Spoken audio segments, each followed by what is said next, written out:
हमारा जो आज का टॉपिक होगा वो इंट्रोडक्शनरी लेक्चर होगा बजट और टैक्सेशन पर। हम इसका बेसिक पढ़ेंगे कि ये बजट क्या है और किस तरह से क्या चीज़ें होती है इसमें। स्टैटिक बजट के ऊपर स्टैटिक जीके के क्वेश्चन आते हैं, उसको हम डिस्कस करेंगे।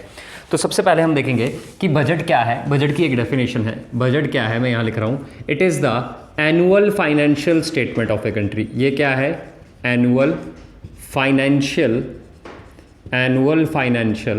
Statement of a country in a given financial year।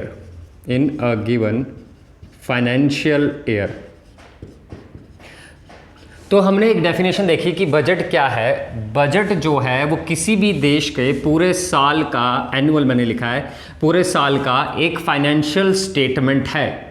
पूरे एक फाइनेंशियल ईयर का क्या है इनके पास, इनका एनुअल फाइनेंशियल स्टेटमेंट है किसी कंट्री का, उसको हम क्या बोलते हैं? बजट। तो बजट की डेफिनेशन क्या है? इट इज़ द एनुअल, मतलब पूरे साल का, financial statement of a country in A given financial year. अगर हम फाइनेंशियल ईयर की बात करें तो इंडिया का जो फाइनेंशियल ईयर है, मैं यहाँ लिख रहा हूँ, इंडियन फाइनेंशियल ईयर जो है वो शुरू होता है 1 अप्रैल से 31 मार्च। अगर ये इंपॉर्टेंट है, याद रखना है, इंडिया का फाइनेंशियल ईयर 1 अप्रैल से 31 मार्च। अगर आपको कोई बजट की डेफिनेशन पूछे तो बजट क्या है, बजट आपको याद रखना है कि ये एक एनुअल फाइनेंशियल स्टेटमेंट है किसी भी कंट्री की एक फाइनेंशियल ईयर के अंदर। तो भारत का बजट की डेफिनेशन भी यही हुई कि 1 अप्रैल से लेकर 31 मार्च तक जो फाइनल स्टेटमेंट बनेगी कंट्री की, उसको हम क्या बोलेंगे? फाइनेंशियल स्टेटमेंट बनेगी, उसको हम क्या बोलेंगे? बजट। तो कुछ स्टैटिक के सवाल हैं, जैसे budget was introduce first time in India. Budget was introduced, कि भारत में पहली दफ़ा बजट किसने इंट्रोड्यूस किया था? Budget was introduced for the first time in India, for the first time in India. कब किया गया था?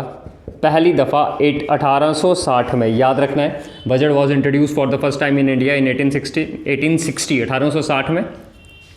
और किसने किया था? एक स्कॉटिश इकोनॉमिक एडवाइज़र थे, एक स्कॉटिश इकोनॉमिक एडवाइज़र थे जिनका नाम था जेम्स विल्सन। क्या नाम था? जिनका नाम था जेम्स विल्सन। तो ये इंपॉर्टेंट हो सकता है। क्या इंपॉर्टेंट हो सकता है? कि इंडिया में budget was introduce for the first time in India. कब किया गया था पहली दफ़ा? 1860 में। और नाम क्या था इंसान का जिसने इंट्रोड्यूस करवाया था? James Wilson. आपको याद रखना है, ये पहली दफ़ा जब इंट्रोड्यूस किया गया था तो इंडियंस को यहाँ पर बजट के ऊपर डिस्कशंस या क्वेश्चंस की अनुमति नहीं दी गई थी। फिर एक काउंसिल एक्ट पास किया गया था, आपने हिस्ट्री में पढ़ा होगा, इंडियन काउंसिल एक्ट 1892 में। क्या हुआ था? इंडियन काउंसिल एक्ट 1892 में इंडियंस को परमिशन दी गई थी कि वो क्या कर सकते थे? Permission granted to Indians to discuss budget।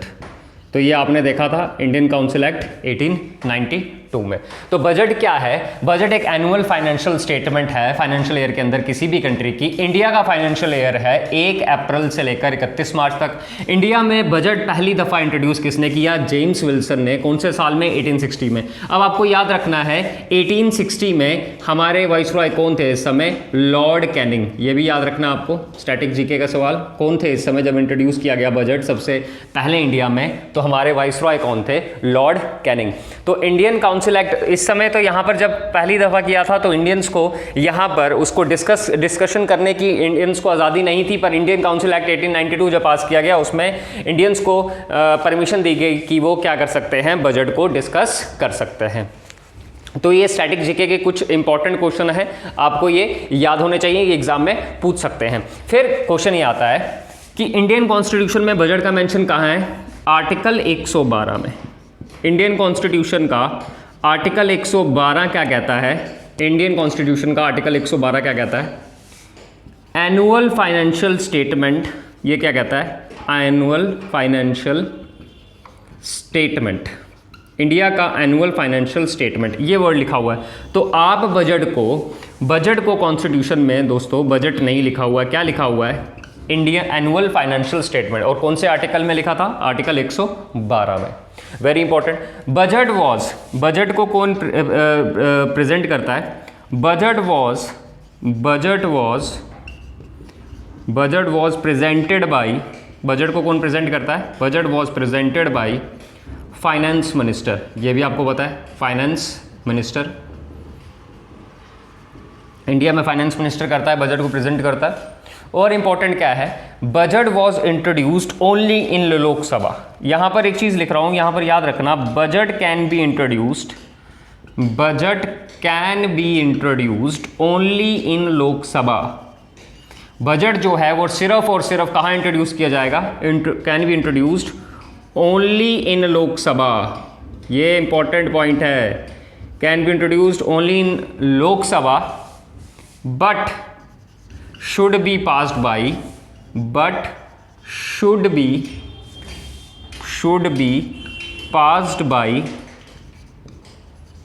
both the houses of the parliament। Budget जो है सिर्फ और सिर्फ लोकसभा में इंट्रोड्यूस किया जा सकता है, बट उसको दोनों सदन, पार्लियामेंट के दोनों सदनों को उसको पास करना होगा। अगर दोस्तों if it is failed to be passed in Lok Sabha, if it is failed to be passed in Lok Sabha, अगर दोस्तों बजट फेल हो गया, लोकसभा में पास नहीं हुआ, if it is failed to be passed in Lok Sabha, then तब क्या होगा? Then prime minister along with his council of ministers should resign। ये आपको याद रखना है, इंपॉर्टेंट पॉइंट है। तो हमने क्या देखा, हम एक बार फिर से रिपीट कर लेते हैं चीज़ों को। बजट क्या है? Budget annual financial statement of a country in a financial year. India का फाइनेंशियल ईयर है 1 अप्रैल से लेकर 31 मार्च तक। इंडिया में बजट पहली दफ़ा इंट्रोड्यूस किया गया जेम्स विल्सन के द्वारा। कब किया गया? 1860 में। 1860 में हमारा वाइसरॉय कौन था? लॉर्ड कैनिंग, आपको याद रखना है। और जब ये पहली दफ़ा इंट्रोड्यूस किया गया था, तब इंडियंस को यहाँ पर बजट पर डिस्कशंस करने की आज़ादी नहीं थी। फिर इंडियन काउंसिल एक्ट 1892 पास किया गया, जिसमें परमिशंस मिली इंडिया को कि वो बजट डिस्कस कर सकते हैं, बट सप्लीमेंट्री क्वेश्चन नहीं पूछ सकते। इंडिया का जो बजट है, इंडिया की जो ये बजट है, कॉन्स्टिट्यूशन में कहाँ मेंशन है? कॉन्स्टिट्यूशन में आर्टिकल 112 में मेंशन है, बट वहाँ पर टर्म बजट नहीं लिखा हुआ है, वहाँ पर लिखा हुआ है annual financial statement of a country. India में बजट कौन प्रेजेंट करता है, रिप्रेजेंट करता है? Finance minister of India represent करते हैं।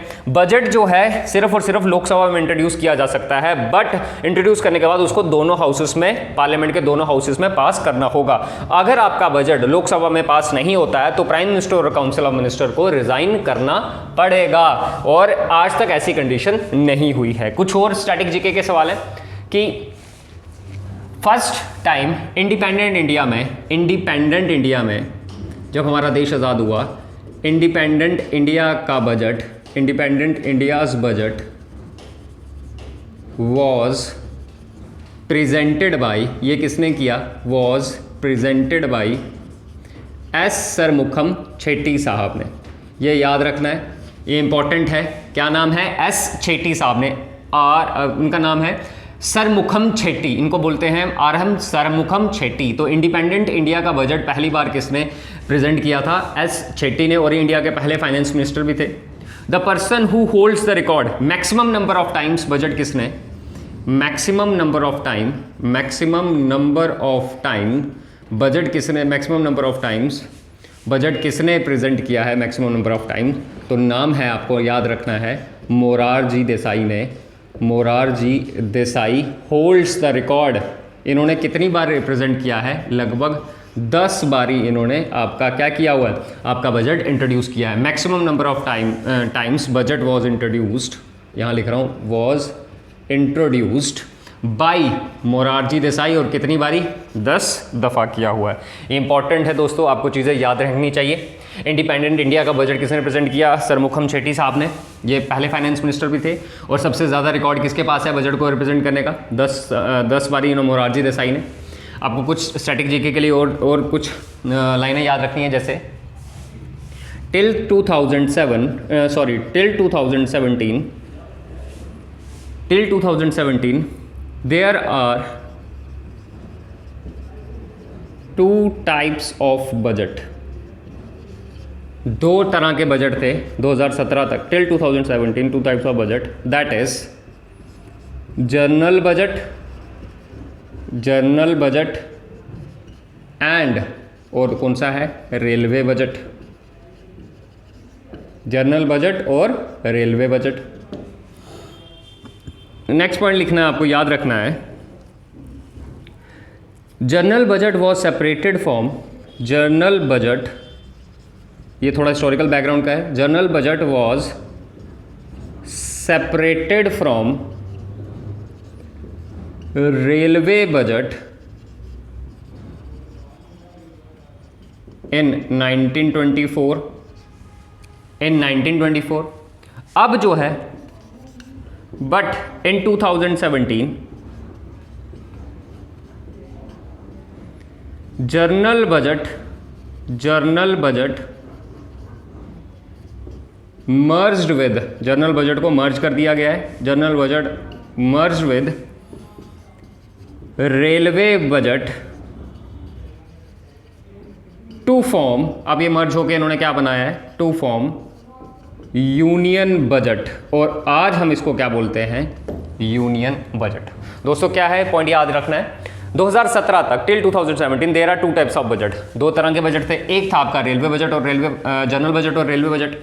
जनरल बजट को हमने रेलवे बजट से 1924 में अलग कर दिया गया था। यहां पर आपको याद रखना है, general budget was separated from, भाई नहीं, separated from railway budget in 1924, but in 2017 general budget को मर्ज कर दिया गया फिर से रेलवे बजट के साथ, और उसको क्या बोला गया, यूनियन बजट, और अब हम इसको क्या बोलते हैं, यूनियन बजट। दोस्तों ये इंपॉर्टेंट चीज़ें हैं, ये स्टैटिक जीके के कुछ सवाल हैं, आगे हम और बेसिक पढ़ेंगे।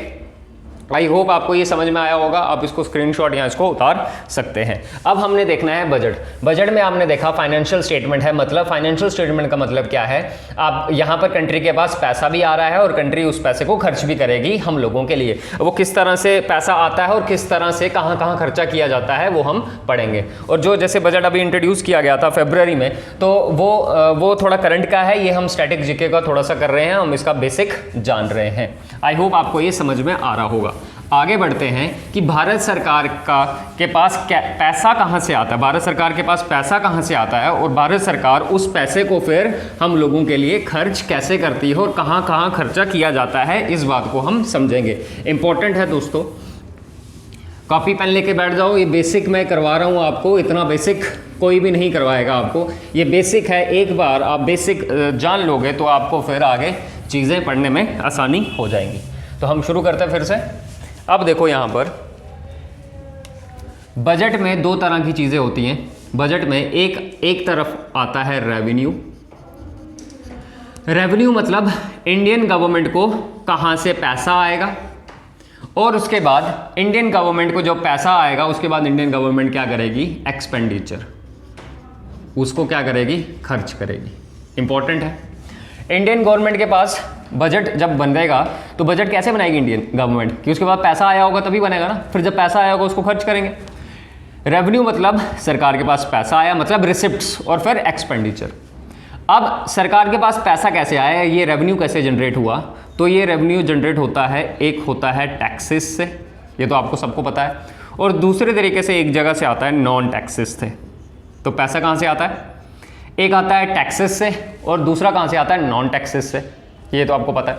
उसके बाद जब ये पैसा आ जाएगा रेवेन्यू, तो सरकार खर्च कैसे करेगी, सरकार कहाँ कहाँ खर्च करती है। एक्सपेंडिचर भी हमारे दो टाइप्स के हैं, एक होते हैं आपके प्लान्ड एक्सपेंडिचर,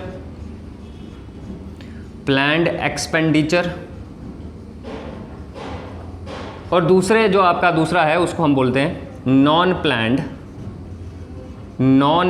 एक्सपेंडिचर। अभी हम इसको डिस्कस करेंगे। प्लान्ड एक्सपेंडिचर में भी दो टाइप का है, यहाँ पर सरकार कहाँ कहाँ खर्च करती है। एक करती है सोशल इंफ्रास्ट्रक्चर पे खर्च, और दूसरा इकोनॉमिक इंफ्रास्ट्रक्चर पे खर्च। पहले हम यहाँ चीज़ देख लेते हैं। भारत सरकार के पास जो आपका फाइनेंशियल ईयर है वो क्या है, 1 अप्रैल से लेकर 31 मार्च तक। मान लो 1 अप्रैल हमारे पास भारत सरकार के पास अभी पिछला जो रिपोर्ट था उसमें आया था 1 अप्रैल 2021 से ये चलेगा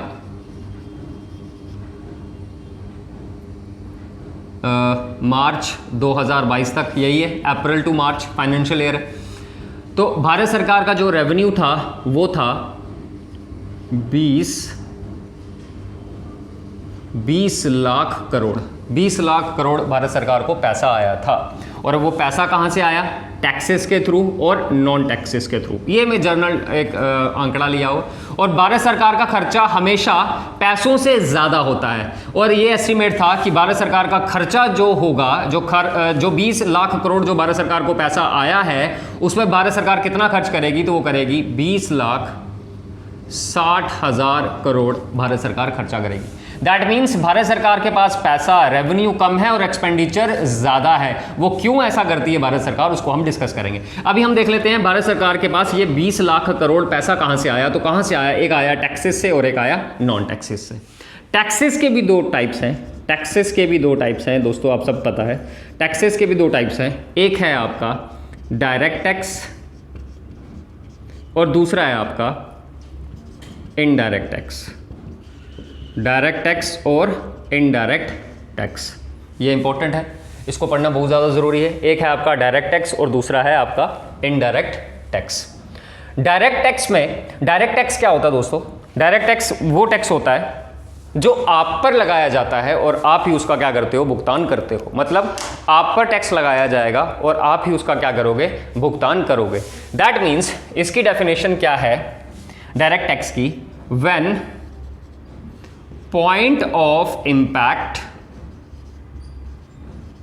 and point of incidence is same। जब point of impact और point of incidence क्या हो? सेम हो। अब वो point of impact और point of incidence क्या है? मतलब आप पर टैक्स लगाया और आपने ही उसको क्या किया? पे किया। इनडायरेक्ट टैक्स क्या होता है? लगता किसी और पर है पर आप चुकाते हो।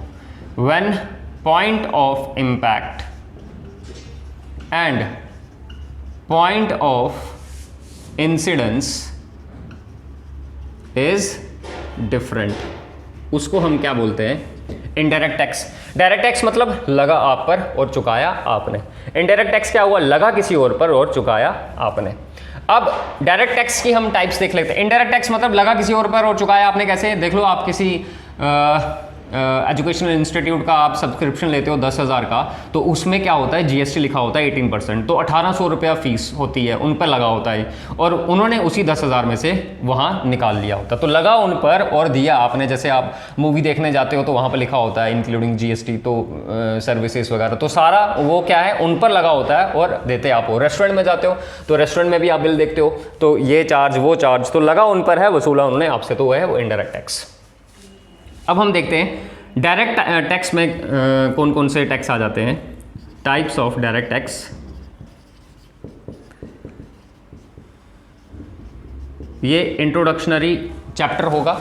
इंट्रोडक्शनरी चैप्टर है। यहाँ पर ये जो मैं ये बना रहा हूँ ये आपका सिर्फ बेसिक क्लियर करेगा, और अगर आपको बेसिक से ज़्यादा जानकारी चाहिए तो आप मुझे कांटेक्ट कर सकते हैं।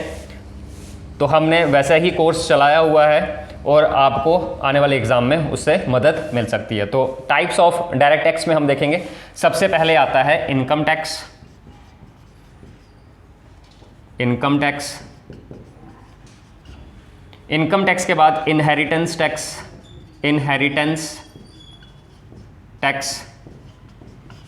इनहेरिटेंस टैक्स के बाद सिक्योरिटी ट्रांजैक्शन टैक्स। सिक्योरिटी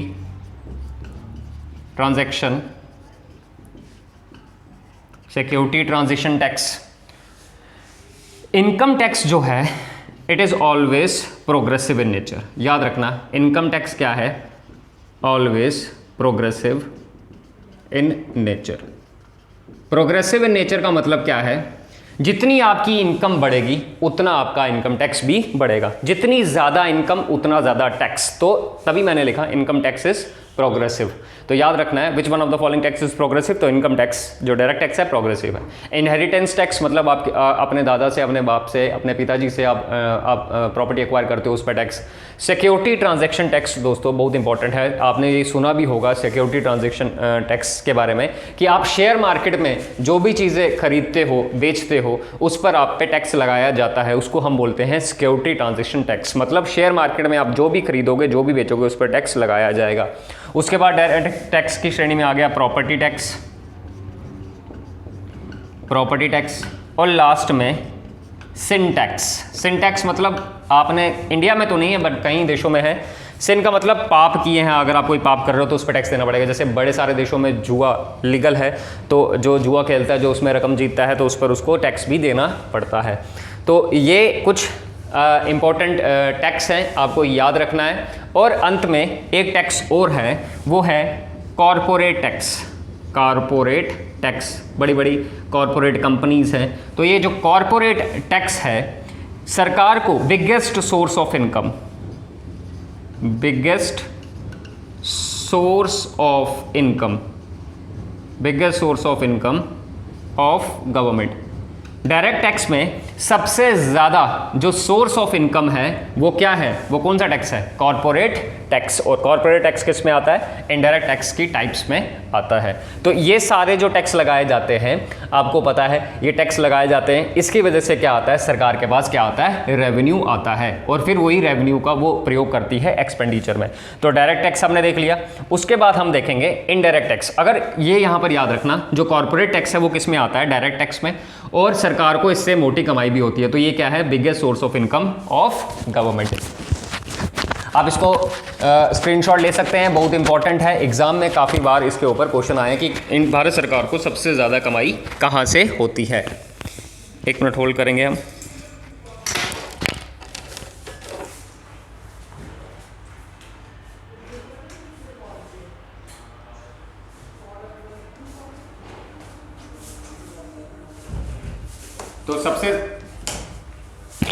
तो सबसे ज़्यादा कमाई आपकी भारत सरकार को कौन से डायरेक्ट टैक्स से हो रही है? तो वो हो रही है कॉरपोरेट टैक्स से। अब एक क्वेश्चन है कि जो आपका ये जो आपका डायरेक्ट टैक्स है ये किसके अंडर आता है? Direct tax comes under, direct tax taxes comes under CBDT। CBDT क्या है? इसकी फुल फॉर्म आपको पूछ सकते हैं। Central board for direct taxes. तो ये इंपॉर्टेंट है, आपका डायरेक्ट टैक्स किसके अंडर आता है? Direct tax comes under CBDT, central board for direct taxes. अब हम बात करेंगे इनडायरेक्ट टैक्स की। तो इनडायरेक्ट टैक्स भी इंपॉर्टेंट है, इनडायरेक्ट टैक्स। तो आई होप आपको ये समझ में आया होगा, ये बिल्कुल बेसिक है। तो मैं बेसिक ही बता रहा हूँ कि किस तरह से बजट बनाया जाता है, किस तरह से सरकार को पैसा आता है और किस तरह से सरकार उनको खर्च करती है। अब हम देखेंगे types of indirect tax, types of indirect tax.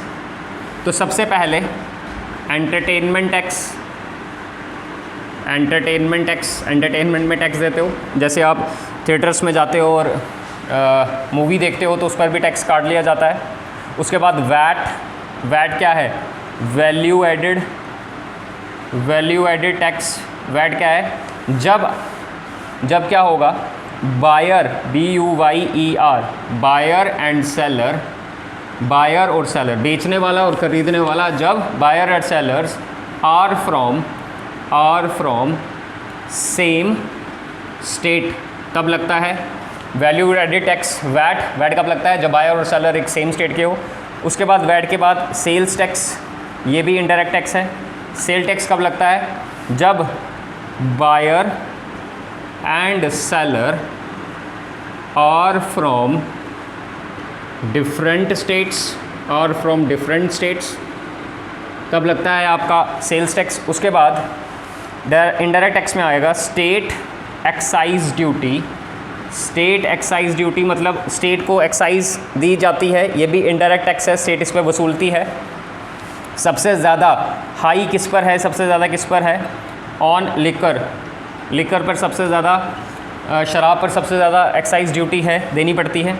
उसके बाद central excise duty, central excise duty मतलब आप देश में कोई भी प्रोडक्शन करोगे तो सेंटर को आपको एक्साइज देना पड़ेगा, कोई भी प्रोडक्शन करोगे तो सेंट्रल को एक्साइज देना पड़ेगा, वो भी इनडायरेक्ट टैक्स है। अगर आप कोई ज़रूरी सामान का प्रोडक्शन कर रहे हो तो उस पर एक्साइज ड्यूटी कम है, अगर आप तंबाकू गुटखा बना रहे हो तो उस पर एक्साइज ड्यूटी क्या होगी, ज़्यादा होगी। इंपॉर्टेंट ये भी आपका सेंट्रल एक्साइज ड्यूटी भी इनडायरेक्ट टैक्स में आता है। उसके बाद सर्विस टैक्स, ये आप सब जानते हो, सर्विस टैक्स भी इनडायरेक्ट टैक्स की श्रेणी में आता है। आप कोई रिचार्ज करवाते हो, आप जिम जाते हो, कहीं पर भी जाते हो तो सर्विस टैक्स काटा जाता है, वो भी इनडायरेक्ट टैक्स में है। उसके बाद इम्पॉर्टेंट है कस्टम ड्यूटी, ये आपने सबने सुना होगा, आई कस्टम्स ड्यूटी, ये भी क्या है, आपका इनडायरेक्ट टैक्स है। और ये काफ़ी बार एग्ज़ाम में पूछा गया है कि कस्टम जो ड्यूटी है, कस्टम ड्यूटी क्या है, आप भारत की सीमा में कुछ भी लेकर आओ, या इसको हम क्या बोलते हैं, इम्पोर्ट एक्सपोर्ट टैक्स। आप इंडिया की सीमा से कुछ भी लेकर जा रहे हो या वहाँ से बाहर से लेकर आ रहे हो, अगर कोई लग्जरी आइटम है तो उस पर आपको हैवी कस्टम ड्यूटी देनी पड़ती है। तो कस्टम ड्यूटी भी क्या है, इनडायरेक्ट टैक्स के श्रेणी में आता है और ये बहुत ज़्यादा इम्पॉर्टेंट है। ये थे आपके इनडायरेक्ट टैक्स। जैसे डायरेक्ट टैक्स सीबीडीटी के अंदर आते हैं, इनडायरेक्ट टैक्स कहाँ आएंगे, मैं यहाँ लिख लेता हूँ, indirect tax comes under indirect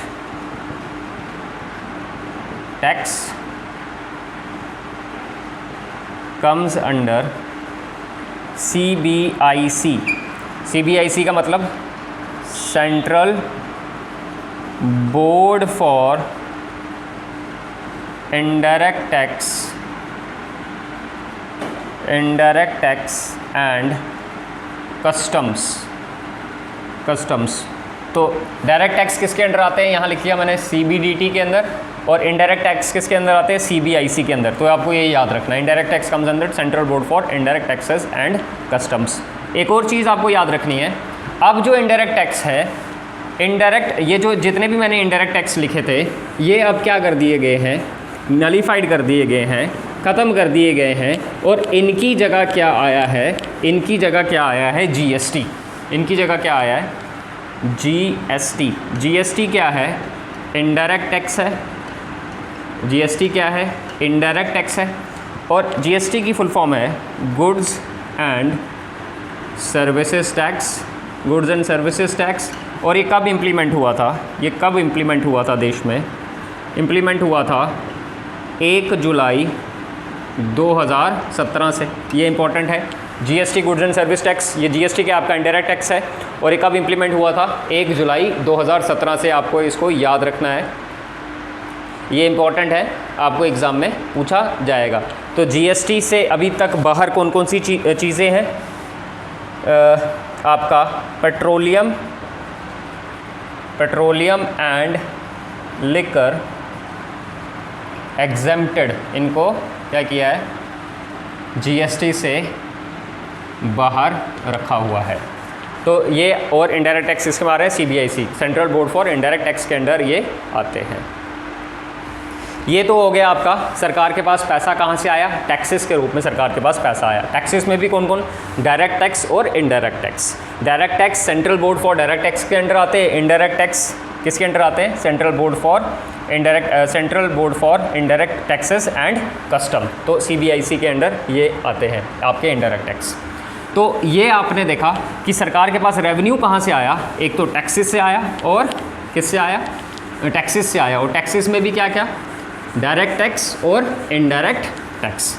अब सरकार नॉन टैक्स, अब आप बोलोगे सर नॉन टैक्स क्या होगा, नॉन टैक्स मतलब सरकार आप पे टैक्स तो नहीं लगाएगी बट वसूलेगी आपसे। तो नॉन टैक्सेस में क्या है, नॉन टैक्सेस में क्या आता है, सबसे पहले नॉन टैक्सेस में आएगा डिविडेंड्स। पहले मैं लिख लेता हूँ डिविडेंड्स के बाद सरकार क्या करती है, डिसइन्वेस्टमेंट करती है, जिसको आप प्राइवेटाइजेशन से जोड़ते हो। ये नॉन टैक्सेस हैं। सबसे पहले मैंने क्या लिखा, डिविडेंड्स के बाद डिसइन्वेस्टमेंट, उसके बाद interest payment on loans, interest payment on loans, interest अभी मैं समझाऊंगा एक के बाद एक। इंटरेस्ट पेमेंट ऑन लोन्स, ये भी क्या है, नॉन टैक्सेस में आ रहा है। उसके बाद फीस, उसके बाद फाइन कोई हो गया या फिर कमीशन। अब इसको समझेंगे ये है क्या, इसको समझेंगे ये है क्या। डिविडेंड्स मतलब मान लो अगर आपने किसी कंपनी का कोई शेयर खरीदा है, रिलायंस का, जियो का आपने शेयर खरीदा है, अब उस कंपनी को प्रॉफिट होगा तो कंपनी क्या करेगी, आपको भी प्रॉफिट का हिस्सा देगी। ऐसे ही ये क्या है, डिविडेंड्स क्या है, एश्योर ऑफ प्रॉफिट आप कह सकते हो। अगर इंडियन गवर्नमेंट ने भी क्या किया होता है, कुछ कंपनी के शेयर खरीदे होते हैं, जब उन कंपनी को फ़ायदा होता है तो गवर्नमेंट को भी क्या होता है, फ़ायदा होता है। तो इसको हम क्या बोलते हैं, डिविडेंड्स कहते हैं, मतलब प्रॉफिट। उसके बाद डिसइन्वेस्टमेंट, डिसइन्वेस्टमेंट मतलब सरकार ने जिन कंपनीज़ के शेयर खरीदे होते हैं, कभी कभार सरकार क्या करती है, उन शेयर्स को किसी और को बेच देती है, और जब बेच देती है तो उससे सरकार पैसा कमाती है, उसको हम बोलते हैं डिसइन्वेस्टमेंट। फिर है इंटरेस्ट पेमेंट ऑन लोन्स। कभी कभी सरकार, आपकी सेंट्रल गवर्नमेंट ने क्या किया होता है, स्टेट गवर्नमेंट को पैसा लिया होता है, लोन में पैसा दिया होता है, और फिर बाद में वो इंटरेस्ट लेती है, तो उससे भी सरकार को कमाई होती है। फ़ीस, आप लोग फ़ीस भरते हो, फॉर्म भरते हो कोई भी एग्ज़ाम का, तो उस पर भी सरकार को क्या होती है, मोटी कमाई होती है। उसके बाद फ़ाइन्स, तो फ़ाइन पता है सरकार करती है, नाके लगा दिए, ये कर दिया वो कर दिया, तो उस पर भी फ़ाइन वसूला जाता है। कमीशन मतलब अगर किसी को कहीं ठेका या लाइसेंस देना पड़ता है, कोई चीज़ दे गई, जैसे कोल आवंटन दे दिया किसी को कोई और कुछ और चीज़ दे दी, तो उसका क्या है, जैसे 2G 5G कुछ भी जो आप देख रहे हो तो वो दे दिया, तो उसका लाइसेंस जब बनाना पड़ता है तो उसमें भी सरकार को क्या, कमीशन होती है। तो सरकार के पास पैसे कहाँ से आते हैं, एक तो टैक्सेस से आते हैं और नॉन टैक्सेस से। आई होप आपको ये समझ में आ गया। डिविडेंड्स मतलब क्या हो गया, कि मैं फिर से बता देता हूँ, डिविडेंड्स क्या होते हैं। डिविडेंड्स मतलब सरकार ने किसी कंपनी से कंपनी के शेयर खरीदे और जब उस कंपनी को फ़ायदा होगा तो सरकार भी अपना प्रॉफिट लेगी, तो उससे भी सरकार को फ़ायदा। डिसइन्वेस्टमेंट, सरकार क्या करती है, कभी कभी जो शेयर लिए होते हैं उसको बेच देती है, मार्केट में उतार देती है और पैसा कमा लेती है। इंटरेस्ट पेमेंट तो आप समझ ही गए होंगे। तो सरकार को ये जो 1 अप्रैल 2021 से 2022 तक, मार्च 2022 तक ये जो 20 लाख करोड़ जो पैसा आया, वो कहाँ से आया, तो आया टैक्सेस से और एक आया नॉन टैक्सेस से। तो आई होप आपको ये समझ में आया होगा। अब सरकार को इन सब चीज़ों से जब पैसा आ गया तो सरकार क्या करती है, इस पैसे को करती है खर्च। और याद रखना, हमारा जो इंडियन गवर्नमेंट का जो रेवेन्यू है वो कम है और हमारा खर्चा ज़्यादा है। वो क्यों है मैं आपको अभी बताऊंगा। अब यहाँ पर देखो आप, हमने देख लिया रेवेन्यू आ गया। अब सरकार क्या करती है, खर्चा करती है। ये पैसा जो आ गया सरकार खर्च करेगी, ये करेगी प्लान्ड एक्सपेंडिचर में और दूसरे में करेगी नॉन प्लान्ड एक्सपेंडिचर में, दूसरे में करेगी नॉन प्लान्ड एक्सपेंडिचर में। तो प्लान्ड एक्सपेंडिचर और non planned expenditure. Planned expenditure में एक करेगी सोशल इंफ्रास्ट्रक्चर पर और दूसरा करेगी इकोनॉमिक इंफ्रास्ट्रक्चर पर।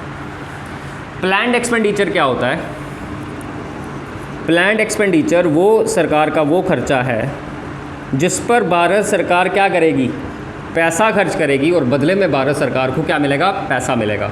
प्लान्ड एक्सपेंडिचर को हम डेवलपमेंट एक्सपेंडिचर भी कहते हैं। प्लान्ड एक्सपेंडिचर को हम क्या कहते हैं, development expenditure.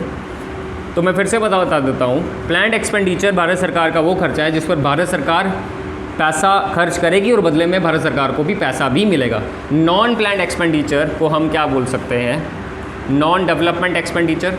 Non development expenditure, non development expenditure मतलब सरकार जितना मर्जी यहाँ पर पैसा खर्च कर ले, भारत सरकार को बदले में पैसा नहीं मिलेगा वापस।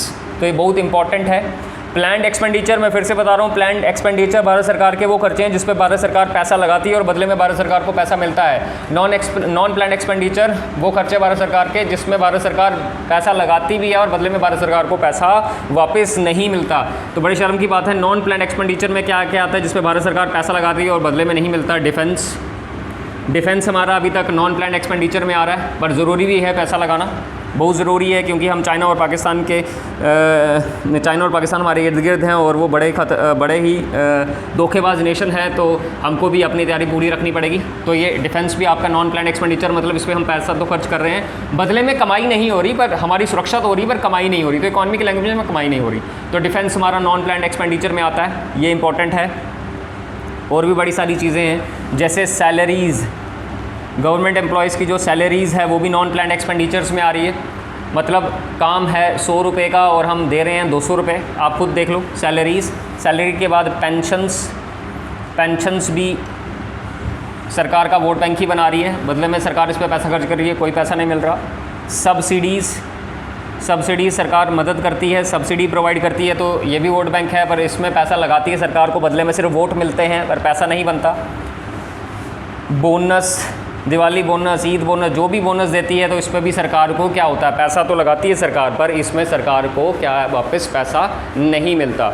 और क्या है आपका बहुत important, EMI of world bank, EMIs of IMF क्या हो गया, international monetary fund and world bank. जो हमने वर्ल्ड बैंक और IMF से उधारियाँ ली हैं वो भी तो चुकानी है, तो यहाँ पर भी सरकार को क्या है, कोई कमाई नहीं होती है। तो ये आ गया नॉन प्लान्ड एक्सपेंडिचर में। तो ये कुछ चीज़ें हैं, मैं आपको बेसिक बता रहा हूँ। नॉन प्लान्ड एक्सपेंडिचर भारत सरकार के वो खर्चे जिस पे भारत सरकार पैसा तो लगाती है पर बदले में सरकार को पैसा वापस नहीं आता। प्लान्ड एक्सपेंडिचर में मतलब भारत सरकार इस पर खर्चा लगाती, पैसा खर्च करती है और बदले में भारत सरकार को पैसा भी मिलता है। तो यहाँ पर आगे रेलवेज़ पे भारत सरकार खर्च करती है और बदले में भारत सरकार को पैसा भी मिलता है, इंपॉर्टेंट। उसके बाद PSUs, पब्लिक सेक्टर अंडरटेकिंग्स, या जिसमें गवर्नमेंट बैंक्स भी आ गए तो उस पर पैसा लगाती है और सरकार को बदले में क्या मिलता है, पैसा भी। और ये PSU सरकार को कमाई करके भी देते हैं और अच्छी खासी मोटी कमाई करके देते हैं। और रेलवेज़ तो आप जानते ही हो, तो यहाँ पर भी क्या होती है, कमाई अच्छी खासी होती है। तो यहाँ पर कुछ आपके प्लान्ड एक्सपेंडिचर हैं और कुछ आपके क्या हैं, नॉन प्लान्ड एक्सपेंडिचर। तो ये बहुत इंपॉर्टेंट है आपके लिए जानना कि हमारा भारत सरकार कहाँ कहाँ खर्चे करती है। प्लान्ड एक्सपेंडिचर को डेवलप्ड एक्सपेंडिचर भी कहते हैं। उसके बाद यहाँ पर क्या है, आपके रोड्स पे भी भारत सरकार खर्च कर रही है और बदले में भारत सरकार को कमाई भी तो होती है, टोल लगाए होते हैं। तो ये भारत सरकार के खर्चे हैं। क्या क्या खर्चे हैं आपके, प्लान्ड और नॉन प्लान्ड भी हमने देख लिए, प्लान्ड भी देख लिए।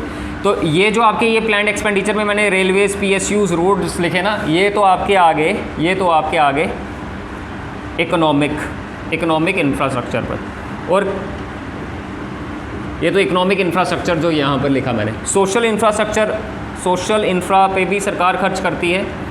जैसे कहाँ खर्च करती है, आपका करती है एजुकेशन पे खर्च करती है, और एजुकेशन पे उसके बाद हेल्थ पे सरकार खर्च करती है। एजुकेशन मतलब गवर्नमेंट स्कूल्स खोलती है, कॉलेजेस खोलती है और गवर्नमेंट हॉस्पिटल्स तो खोलती है ना। तो आप बोलो सर, पर यहाँ पर तो फीसें कम है, सरकार को इतनी कमाई नहीं होती है, तो फिर इसको प्लान में क्यों रखा हुआ है? तो ये भी इम्पॉर्टेंट है जानना आपके लिए। तो क्यों है, आप एक रिपोर्ट आती है यूनाइटेड नेशन डेवलपमेंट प्रोग्राम, यहाँ पर मैं लिखता हूँ, एक चीज़ समझो, हमने छोटी क्लासेस में पढ़ा है India is a developing country, पढ़ा है ना। इंडिया क्या है, एक डेवलपिंग कंट्री है, पर वो डेवलपिंग कंट्री हम उसको बोलते क्यों हैं? तो ये कभी सोचा आपने, उसको हम डेवलप क्यों नहीं बोलते? नहीं बोलते ना। तो हम क्या बोलते हैं, India is a developing country. देखो कुछ टर्म्स हैं, मैं आपको बताता हूँ, कुछ टर्म्स हैं। एक होती है डेवलप्ड कंट्रीज़, एक होती है डेवलपिंग कंट्रीज़, और एक होती है अंडर डेवलप्ड।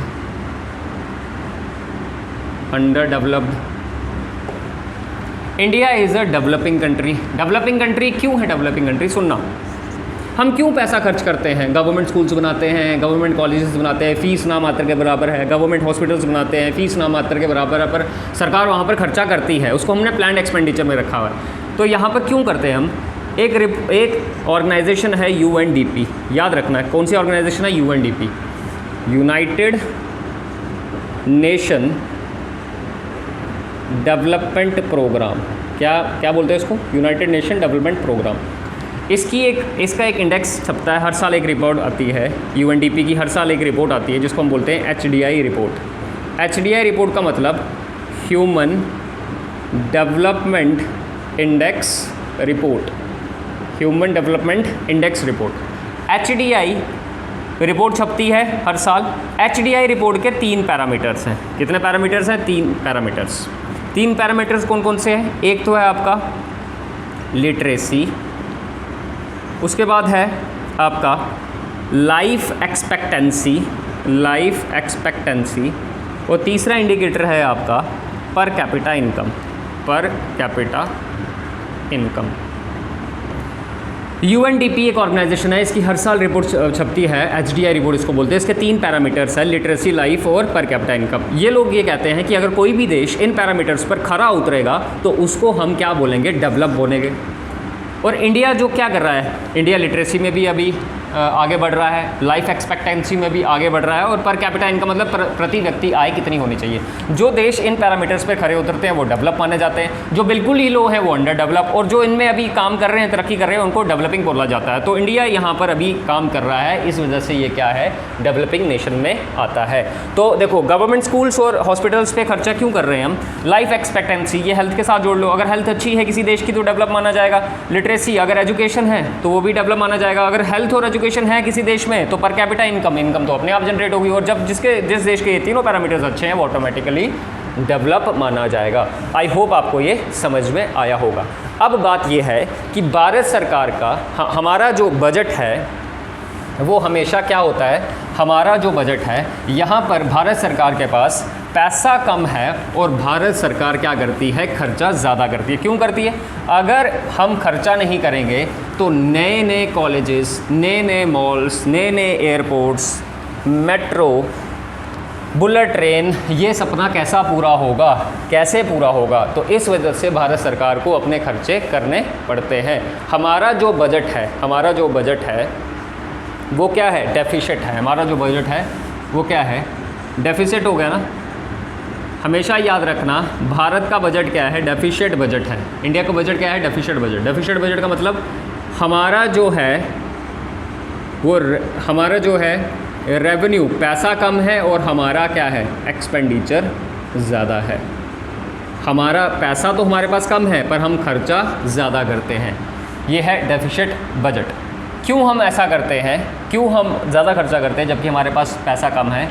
अगर हम ज़्यादा खर्च कर रहे हैं तो अपने लोगों के लिए कर रहे हैं। ज़्यादा खर्च करने का मतलब ये है कि ज़्यादा प्रोजेक्ट हम बना पाएंगे, ज़्यादा हम मॉल्स बना पाएंगे, ज़्यादा हम एयरपोर्ट्स बना पाएंगे, ज़्यादा रेलवे स्टेशंस बना पाएंगे, ज़्यादा बेटर कनेक्टिविटी रोड्स बना पाएंगे, मेट्रोज़ आएंगी, स्मार्ट सिटीज़ बनेंगी, बुलेट ट्रेन आएगी। तो ये हम इस वजह से हम ज़्यादा खर्चा भी करते हैं। तो डेफिसिट बजट है हमारा। अब देखो, पैसा कम, खर्चा ज़्यादा। अब हम क्या करेंगे, फिर हम इस खर्चे को कैसे लाएंगे। हमारे पास तो पैसा तो कम है, तो हम क्या करेंगे, कहीं ना कहीं से तो वो पैसा इकट्ठा करेंगे ना, कहीं ना कहीं से तो हम उसको पैसा इकट्ठा करेंगे हम जो ज़्यादा खर्च कर रहे हैं जबकि हमारे पास है ही कम। तो हम इसको हम क्या बोलेंगे, इसको हम टर्म देते हैं source of deficit financing, sources of deficit financing. अब देखो, हमारे पास पैसा तो कम है पर हम खर्चा ज़्यादा कर रहे हैं। वो जो खर्चे वाला पैसा, मतलब 20 लाख करोड़ हमारे पास पैसा था, 20,60,000, मतलब 60,000 करोड़ हम कहाँ से लाएंगे। या तो सरकार क्या करेगी, टैक्सेस बढ़ा देगी, तुम पर फेंक देगी सरकार कि क्या करेगी, कि टैक्सेस बढ़ा देगी, नए नए टैक्स लेकर आ जाएगी। खर्चा तो पूरा करना है, इम्पोजिशन ऑफ न्यू टैक्सेस। या सरकार क्या करेगी, डिसइन्वेस्टमेंट कर सकती है। डिसइन्वेस्टमेंट मतलब वही सरकार ने जो शेयर खरीदे होंगे वो मार्केट में बेच देगी और उससे पैसा लाएगी, उससे पैसा, मतलब जो सरकार ने शेयर खरीदे होंगे किसी कंपनी के, वो मार्केट में जाकर वो शेयर बेच देगी और जिसने खरीदे होंगे उससे पैसे लेगी। तो उससे भी सरकार पैसा कमाती है खूब। डिसइन्वेस्टमेंट में आप जो बोलते हैं मोदी ने ये बेच दिया वो बेच दिया, तो सरकार डिसइन्वेस्टमेंट ही तो कर रही है। उसके बाद बोरोइंग मतलब हाथ फैलाने पड़ेंगे, या तो वर्ल्ड बैंक के सामने या किसी कंट्री के आगे, तो बोरोइंग भी हो सकती है। तो या तो टैक्सेस बढ़ा देगी, इम्पोजिशन ऑफ न्यू टैक्सेस हो जाएगा, पैसा तो पूरा करना है। या तो फिर डिसइन्वेस्टमेंट करेगी, सरकार क्या करेगी, अपने शेयर ही बेच देगी मार्केट में। और बोरोइंग, सरकार किसी के सामने बोरो कर सकती है। या तो फिर RBI को बोलेगी printing of new currency. But आपको पता है प्रिंटिंग ऑफ न्यू करेंसी बड़ा खतरनाक है, देश में इन्फ्लेशन हो सकती है। तो ये हम इस तरह से हम पैसों को पूरा कर सकते हैं। हमारा खर्चा जो ज़्यादा होता है हम यहाँ से पैसा उठाते हैं। आई होप आपको ये समझ में आया होगा। अब आप थोड़ा सा एक चीज़ देख लो, टाइप्स ऑफ बजट। बजट के कुछ प्रकार हैं, types of budget. Types of budget में सबसे पहले आ गया आपका बैलेंस बजट। बैलेंस बजट क्या हो गया, जहाँ पर रेवेन्यू, बैलेंस बजट में क्या आ गया, जहाँ पर रेवेन्यू आपका किसके बराबर हो, एक्सपेंडिचर। तो बैलेंस बजट क्या हो गया, आप सबको पता है बैलेंस बजट क्या हो गया, रेवेन्यू जहाँ पर क्या हो, जितना पैसा हो रेवेन्यू इक्वल्स टू एक्सपेंडिचर। उसके बाद आ गया सरप्लस बजट। सरप्लस ये इंपॉर्टेंट है टर्म्स। सरप्लस बजट क्या होगा? सरप्लस से आप खुद से ही जानते हो, सरप्लस मतलब ज़्यादा। यहाँ पर क्या है? रेवेन्यू ज़्यादा, रेवेन्यू ज़्यादा और खर्चा कम, रेवेन्यू ज़्यादा और खर्चा कम। बैलेंस बजट कहाँ पर होता है? बैलेंस बजट कहाँ पर? जहाँ पर रेवेन्यू एक्सपेंडिचर के बराबर है, तो ये क्या है? डेवलप्ड कंट्रीज़ में माना जाएगा ये, डेवलप्ड कंट्रीज़। सरप्लस बजट क्या है? रेवेन्यू ज़्यादा, मतलब पैसा ज़्यादा और खर्चा कम। अब पैसा ज़्यादा और खर्चा ही नहीं कर रही कोई गवर्नमेंट, दैट मीन्स वहाँ करप्शन होगी, तो ये अंडर डेवलप्ड कंट्रीज़, मतलब खर्चा ही नहीं हो रहा तो देश कैसे तरक्की करेगा? अंडर डेवलप्ड कंट्रीज़ में। और एक आता है deficient budget, deficient budget. Deficient budget क्या हो गया? यही डेफिशिएंट बजट, मतलब यहाँ पर खर्चा ज़्यादा और रेवेन्यू कम, एक्सपेंडिचर ज़्यादा, जैसे इंडिया का होता है एक्सपेंडिचर ज़्यादा और एक्सपेंडिचर ज़्यादा और क्या आपका रेवेन्यू कम। तो इनमें से सबसे बेस्ट कौन सा है? इनमें से सबसे बेस्ट है डेफिशिएंट बजट। यहाँ पर क्या है? खर्चा ज़्यादा और रेवेन्यू कम, मतलब हम अपने आप को खींच रहे हैं कि हमें ये चीज़ें लानी है देश में, तो इससे हम क्या करते हैं? ज़्यादा खर्चा करते हैं। आई होप आपको ये चीज़ें समझ में आई होंगी, आपने इसको अच्छी तरह से समझा होगा। ये बेसिक है। दो टर्म्स और हैं, जैसे फिस्कल डेफिशिएंट क्या होता है और प्राइमरी डेफिशिएंट क्या होता है, ये हम आने वाली क्लासेस में पढ़ेंगे। फिस्कल डेफिशिएंट क्या है और रेवेन्यू डेफिशिएंट क्या है, ये आने वाली क्लासेस में पढ़ेंगे। ये आज जो मकसद था हमारा बेसिक लेक्चर को कवर करना था। आई होप आपको ये समझ में आया होगा। तब तक के लिए जय हिंद, जय भारत।